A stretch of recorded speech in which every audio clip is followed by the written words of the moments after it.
Welcome to CoreLogic's update on housing market conditions for May 2017, brought to you by Smartline Personal Mortgage Advisors.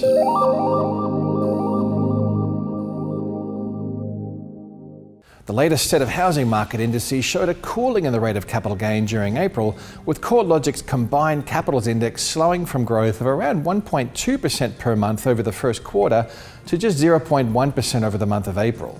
While the result demonstrates a stark slowdown in the pace of capital gains, we need to remember this is just 1 month of data, so it will be important to monitor the data flows to see if this recent softening develops into a sustained trend of cooling housing market conditions.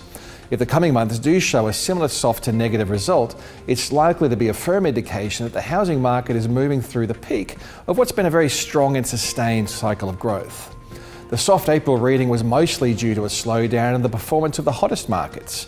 Sydney dwelling values were unchanged in April, and Melbourne returned a gain of just 0.5%. Both cities showed remarkably flatter results than what we've seen over recent months. While the softer results hint at a slowdown in the housing market, other indicators are also suggesting April may have been a slower month for housing. Transaction volumes fell in April, however this can at least partially be attributed to seasonal factors like Easter, the school holidays and the Anzac Day long weekend. Transactions were also lower than at the same period a year ago, across most regions. Another factor that can help to explain low transaction numbers is a slowdown in mortgage-related activity. CoreLogic valuation platforms recorded the lowest number of events per working day since July last year. Considering CoreLogic platforms account for more than 95% of banking sector valuation instructions, the activity that flows across them provides virtually a real-time indicator about mortgage demand. The slowdown in mortgage-related activity could also be partially seasonal, which is why we look at an activity-based measure that's on the number of working days in a month. But there's also the fact that mortgage rates have been rising since August last year. According to the latest RBA data, the average discounted variable mortgage rate for investor loans has shifted 25 basis points higher since August last year, which is the equivalent to a typical RBA rate hike. The 3-year fixed rate for investor loans is now 30 basis points higher, and discounted variable rates for owner-occupiers have also shifted 10 basis points higher since August. With household debt levels at record highs, it makes sense that households will be more sensitive to the cost of debt. For investors, this sensitivity is compounded by the fact that rental yields are at record lows in Sydney and Melbourne and have trended lower across the other capital cities as well. On top of rising mortgage rates, at the end of March 2017, APRA announced further macro-prudential measures which mandated that banks couldn't originate more than 30% of new mortgages on interest-only terms. This new policy setting is likely to have the effect of pushing mortgage rates higher despite a stable cash rate and acting as a further disincentive for investors participating in the housing market. A slowdown in investment activity will inherently impact those markets where investors are more active than others.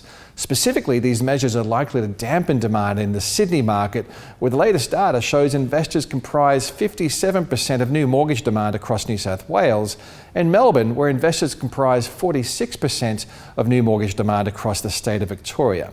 Brisbane's housing trend remains similar to previous months, with mild growth recorded across Brisbane houses, while the unit values slipped lower. House values have been rising by only 2.6% over the past 12 months across Brisbane, while unit values have actually fallen by 3.1%. The weaker conditions in the unit sector can at least partially be attributed to concerns around high supply levels across key regions of the inner city.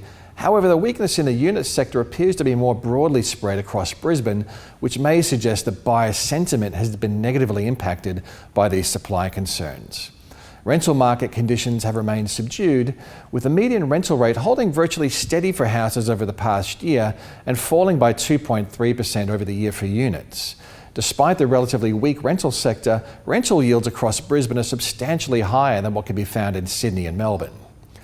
In summary, the Australian housing market is potentially moving through an inflection point caused by a range of factors.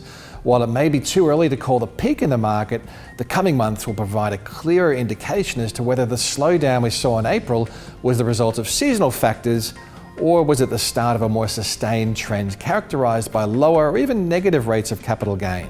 The factors contributing to weaker growth include worsening housing affordability, rising mortgage rates, and tighter lending policies from APRA, as well as lenders. On the housing affordability front, CoreLogic's latest indicators show housing affordability based on a dwelling price to income ratio has never been this tough.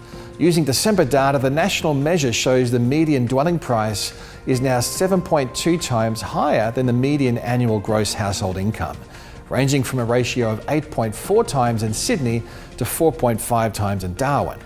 Alternatively, mortgage serviceability measures aren't quite as challenging thanks to the very low mortgage rate setting. The typical Australian household is dedicating 30.5% of their annual gross household income to service an 80% loan-to-valuation ratio mortgage. This measure was substantially higher in 2008, prior to interest rates falling. At this time, the same serviceability measures showed households needed to dedicate 51% of their gross annual household income to service a mortgage. These two contrasting methods for measuring affordability highlight that one of the biggest hurdles for housing affordability is simply getting your foot in the door. The deposit hurdles become an almost insurmountable challenge for some buyers due to the fact that incomes have risen at a far lower rate than housing prices. Add to that the costs of purchasing, such as stamp duty, conveyancing and inspections, and it becomes clear why first-time buyers are such a small component of the marketplace in regions like Sydney. Despite a stable cash rate since the latest cut in August last year, mortgage rates have been nudging higher. Investor rates are 25 basis points higher on variable loans and they're 30 basis points higher on fixed-rate loans. Higher mortgage rates coupled with rental yields around record low levels and strict servicing criteria from lenders is a recipe to slow down investment demand. Add to this the latest round of APRA regulation, which will make it harder to secure an interest-only loan and probably place further upwards pressure on mortgage rates, and it's looking more likely that the housing market will be slowing further over the coming months. The next few months will make for interesting analysis. If you're interested in tracking the housing market's performance in more detail, check out our wide range of research products and tools at www.corelogic.com.au.